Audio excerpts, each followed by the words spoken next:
નમસ્કાર મિત્રો. જેમ અગાઉ આપણે માનવ શરીરના વિવિધ અંગોના વિવિધ ચિકિત્સક વિશે માહિતી મેળવી, એમ વધુ એક ક્ષેત્ર છે જેને આપણે શરીરનો સૌથી મહત્વનો ભાગ છે, આપણી ત્વચા. ત્વચા આપણી સુંદરતા તથા આત્મવિશ્વાસનું પ્રતીક છે. બદલાતી જીવનશૈલી અને પ્રદૂષણને કારણે ત્વચા, વાળ અને નખની સમસ્યાઓ વધી રહી છે.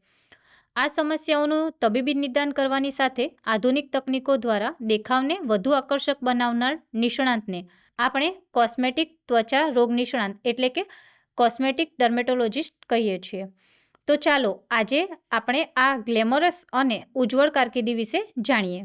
રજા અલી, આપ મને સમજાવશો કે કોસ્મેટિક ડર્મેટોલોજિસ્ટ શું છે? મિત્રો, વાત કરીએ કોસ્મેટિક ડર્મેટોલોજિસ્ટની, તો તેઓ એવા મેડિકલ ડૉક્ટર છે કે જે ત્વચાના રોગોની સારવારની સાથે સાથે સૌંદર્યલક્ષી સુધારણામાં પણ નિષ્ણાત હોય છે. તેઓ લેસર ટ્રીટમેન્ટ, એન્ટી એજિંગ પ્રક્રિયા અને અન્ય કોસ્મેટિક સર્જરીઓ દ્વારા વ્યક્તિના બાહ્ય દેખાવને નિખારે છે. તેઓ હોસ્પિટલ અને પ્રાઇવેટ ક્લિનિક્સમાં અત્યાધુનિક સાધનો સાથે કાર્ય કરે છે. તેઓ ત્વચાના રક્ષક, સુંદરતાના માર્ગદર્શક અને આધુનિક તબીબી વિજ્ઞાનના તેજસ્વી સ્તંભ છે.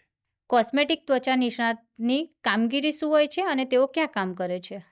ઓકે, કોસ્મેટિક ડર્માટોલોજિસ્ટની કામગીરી વિશે વાત કરીએ તો તેમની જવાબદારીમાં સામેલ હોય છે કે ખીલ, ડાઘ ધબ્બા અને કરચલીઓ જેવી સમસ્યાઓનું આધુનિક નિદાન કરવું, લેસર ટેકનોલોજી દ્વારા અનિચ્છનીય વાળને દૂર કરવા અને ત્વચાનું રિજુવેનેશન કરવું, બોટોક્સ, ફિલર્સ અને કેમિકલ પીલિંગ જેવી એન્ટી એજિંગ ટ્રીટમેન્ટ આપવી, વાળ ખરવાની સમસ્યા માટે પીઆરપી કે હેર ટ્રાન્સપ્લાન્ટ જેવી પ્રક્રિયાઓ આપવી, દર્દીઓને ત્વચા પ્રકાર મુજબ યોગ્ય કોસ્મેટિક પ્રોડક્ટ્સ અને સનસ્ક્રીન વિશે માર્ગદર્શન આપવું.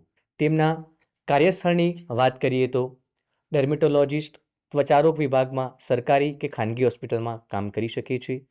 સ્કિન કેર ક્લિનિક્સ આધુનિક ડર્મેટોલોજિસ્ટ અને કોસ્મેટોલોજીના સેન્ટર્સમાં કામ કરી શકે છે. મેડિકલ સ્પા અને વેલનેસ સેન્ટરમાં કામગીરી કરી શકે છે. કોસ્મેટિક ઉદ્યોગ ત્વચા સંભાળની પ્રોડક્ટ્સ બનાવતી કંપનીઓમાં રિસર્ચ હેડ તરીકે કામગીરી કરી શકે છે અને ખાનગી પ્રેક્ટિસમાં પોતાનું પર્સનલ એન્ડ લેઝર ક્લિનિક શરૂ કરી શકે છે. તો કોસ્મેટિક ત્વચા રોગ નિષ્ણાંત જે હોય છે તેમનું શૈક્ષણિક લાયકાત અને ભરતી પ્રક્રિયા શું હોય છે? જી હા, કોસ્મેટિક ત્વચારોગ નિષ્ણાત બનવા માટેની જે શૈક્ષણિક લાયકાત છે તેની વાત કરીએ તો ધોરણ 12 વિજ્ઞાન પ્રવાહ પાસ કરી નીટ યુજી પરીક્ષા આપવી જરૂરી છે. પ્રથમ તબક્કે એમબીબીએસનો 5.5 વર્ષનો કોર્સ પૂર્ણ કરવો પડે છે. ત્યારબાદ નીટ પીજી પાસ કરીને એમડી ડર્માટોલોજી અથવા ડીએનબીમાં 3 વર્ષનો અભ્યાસ કરવો પડે છે. ત્યારબાદ કોસ્મેટિક ડર્મેટોલોજીમાં ફેલોશિપ કે સર્ટિફિકેટ કોર્સ દ્વારા વિશેષતા મેળવી શકાય છે. પ્રેક્ટિસ માટે નેશનલ મેડિકલ કમિશન એનએમસીમાં નોંધણી કરાવવી ફરજિયાત છે.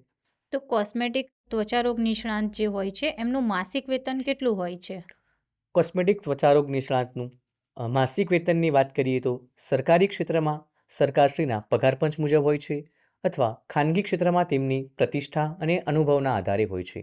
વધુમાં વાત કરીએ તો આ ક્ષેત્રમાં વેતન અને કમાણીની કોઈ મર્યાદા નથી, કારણ કે આજના સમયમાં લોકો સુંદરતા પાછળ ઘણો બધો ખર્ચ કરવા તૈયાર હોય છે. તો શું આ ક્ષેત્રમાં આગળ પ્રગતિના અવસરો મળી રહે છે? જી હા, આ ક્ષેત્રમાં પ્રગતિના અવસરો વિશે વાત કરીએ તો ટ્રાઇકોલોજિસ્ટ એટલે કે વાળના નિષ્ણાત, ડર્માટોસર્જન, પીડિયાટ્રિક ડર્મેટોલોજિસ્ટ એટલે બાળકોના ત્વચા નિષ્ણાત અને એસ્થેટિક ફિઝિશિયન જેવી પ્રગતિના અવસરો મળી રહે છે. ઓકે, તો શું આ ક્ષેત્રમાં અભ્યાસ માટે કોઈ શિષ્યવૃત્તિ કે યોજનાનો લાભ મળી શકે છે? જી હા, આ તબીબી અભ્યાસ માટે મુખ્યમંત્રી યુવા સ્વાવલંબન યોજના, રાષ્ટ્રીય શિષ્યવૃત્તિ પોર્ટલ અને ઉચ્ચ શિક્ષણ માટે લોન માટે પીએમ વિદ્યાલક્ષ્મી પોર્ટલની મદદ લઈ શકાય છે. રજા અલીએ આપણને મહત્વપૂર્ણ માહિતી આપી છે. આ સંદર્ભે સફળ થયેલા નિષ્ણાંતોની સાફલ્યગાથા અને વધુ માહિતી માટેની ઓફિશિયલ વેબસાઇટ તમે આ વિડીયોના ડિસ્ક્રિપ્શન બોક્સમાંથી મેળવી શકો છો. આશા છે કે આ માહિતી આપને ઉપયોગી થશે. ધન્યવાદ.